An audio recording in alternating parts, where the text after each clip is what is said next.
Merci à tous d'être ici ce soir. C'est un vrai bonheur de retrouver, sans les masques, des visages qui me sont si chers. Merci à Hugues et à Éric Lombard pour leurs propos amicaux et chaleureux. Chacun connaît les liens fraternels qui unissent à toi, Hugues, plus qu'une entente. C'est la force de tes convictions, c'est ta passion pour l'économie sociale et solidaire, ton engagement sur le terrain qui m'enchante et qui ne cesse de me galvaniser. Éric, j'ai participé, tu l'as rappelé, et tu as eu raison de le rappeler, avec toi de longues années au groupe des Arcs. Autour de Michel Rocard, nous réfléchissions sur le modèle économique, sur l'organisation politique qui ouvre la voie à une démocratie sociale, une démocratie fraternelle, une démocratie bienveillante. Et nous pensions qu'elle se fonde sur la responsabilité des territoires et sur la participation des citoyens. La même conviction guide ton action et nous réunit aujourd'hui. Je t'en remercie. Je veux aussi te remercier de nous inviter dans ce superbe lieu qui a pour moi beaucoup de sens. D'abord, tu l'as rappelé, c'est ici qu'il y a 20 ans exactement, Martine Aubry m'a remis les insignes de grand officier de la Légion d'honneur. Et surtout, c'est ici que François Bloch-Lenné, dans cet hôtel était le logement de fonction, nous réunit en 67-68, je crois, pour écrire le livre collectif intitulé « Pour nationaliser l'État », qui faisait suite au livre fondateur du Club Jean Moulin, « L'État et le citoyen » que tout le monde connaît bien. Et ceci mérite peut-être un mot d'explication. En 1965 avait eu lieu l'élection présidentielle qui opposait François Mitterrand au général de Gaulle. Le club Jean Moulin, qui avait ferraillé sur l'Algérie et sur la démocratie, s'était prononcé pour François Mitterrand. Mais nombre de ses membres, et pas les plus anodins, bien que tout à fait favorables à François Mitterrand, considéraient que ça n'était pas le rôle du club de le soutenir formellement. Et c'est ce conflit qui conduisit un groupe de 20 membres, dont François Bloch-Lenné, Michel Crozier, Jacques Delors, Simon Nora, et je pourrais en citer quelques autres, et moi-même, qui nous ont conduits à démissionner du club et à écrire ce livre pour nationaliser l'État, que Paul Flamand s'était engagé à publier. Et nous nous sommes donc réunis ici, dans ce lieu superbe, tous les lundis, de 20h à 23h, pendant 8 mois. Discussion intense, passionnée, mais dont il fut difficile de tirer toute la richesse, faute de moyens d'enregistrement numérique et de rédacteurs dédiés que Paul Flamand n'avait pas prévu. Je note aussi tout de même la frugalité sandwich au jambon et eau des viandes au menu. Et puis, ce qui est plus grave, l'absence complète de femmes dans le groupe. Triste vestige du patriarcat d'alors. Mais brillant plaidoyer, très brillant plaidoyer, pour un État participatif, décentralisé, anti-hiérarchique, anti-autoritaire, qui garde toute sa valeur 50 ans après. À ces souvenirs, je voudrais ajouter une réflexion plus personnelle. Le labo de l'ESS et la Caisse des dépôts, et avec la Caisse des dépôts, je trouve que c'est tout à fait extraordinaire. Je n'oublie pas même, malheureusement, Robert Lyon, qui n'est plus dit ici, mais nous avons avec nous Pierre-René Lebas, Daniel Lebec, Augustin Romanet. C'est vraiment, vous me faites un très grand honneur de célébrer mon centenaire en anticipant, j'ai envie de dire en défiant de quelques mois les 100 ans révolus. Je n'en suis pas angoissé, mais touché, vraiment touché, car à mon âge avancé, le temps soit compté, c'est aussi qu'il est précieux, qu'il faut en faire bon usage. Je suis tout à fait déterminé, je ne lâcherai pas.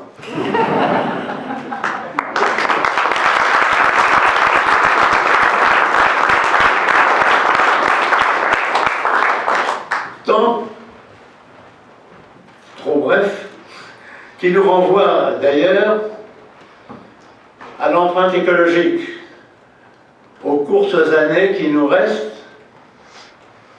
pour que la planète reste viable, accueillante pour l'humanité. Temps précieux donc pour la transition écologique que l'on ne peut plus ni esquiver ni étaler. Temps incertain pour sortir d'une guerre qui ouvre malheureusement les voies à la barbarie ou éventuellement aussi au désastre nucléaire.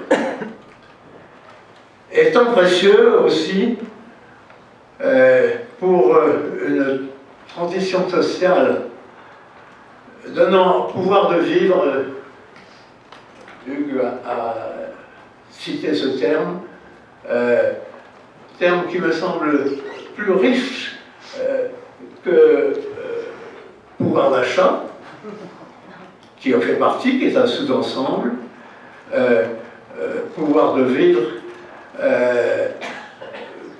dont nombre de Français et dans le monde aussi ne l'ont pas ou ne l'ont pas vraiment. Savons enfin que l'immense CDC,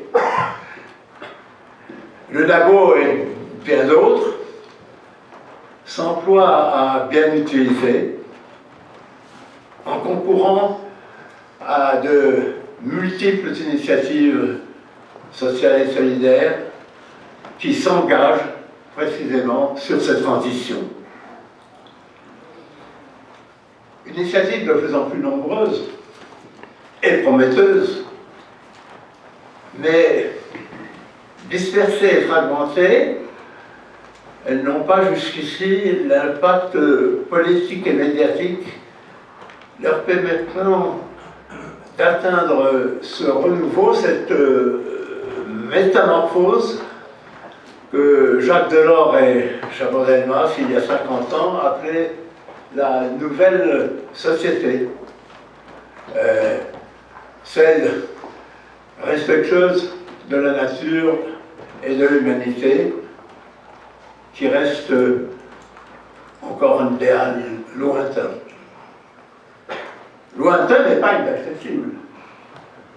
Il existe sur certains territoires quelques ébauches de cette nouvelle société.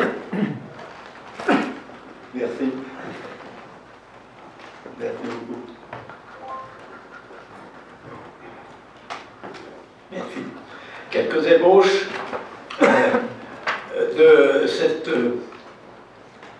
nouvelle société. Tiers-lieux, pôles territoriaux de coopération économique, fabriques de transition, centres de santé, de sécurité alimentaire, maisons d'association, projets ambitieux où convergent et se regroupent des partenariats et s'amorce une autre façon de vivre. Il faut conforter ces projets ambitieux. Il faut les généraliser, il faut les systématiser, et ça ne va pas de soi, ça n'est pas si simple.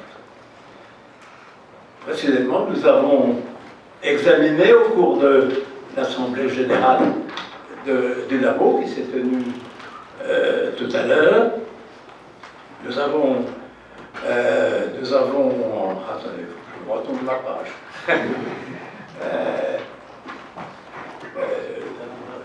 Nous avons fait des propositions pour que la société civile développe et organise ses modes de coopération. C'est-à-dire pour qu'elle ait un autre regard sur autrui, mette en question ses comportements les plus individualistes et la domination de ses intérêts égoïstes. Effort civique important, difficile, long, de longue haleine, mais qui ne peut pas être séparé du soutien des pouvoirs publics.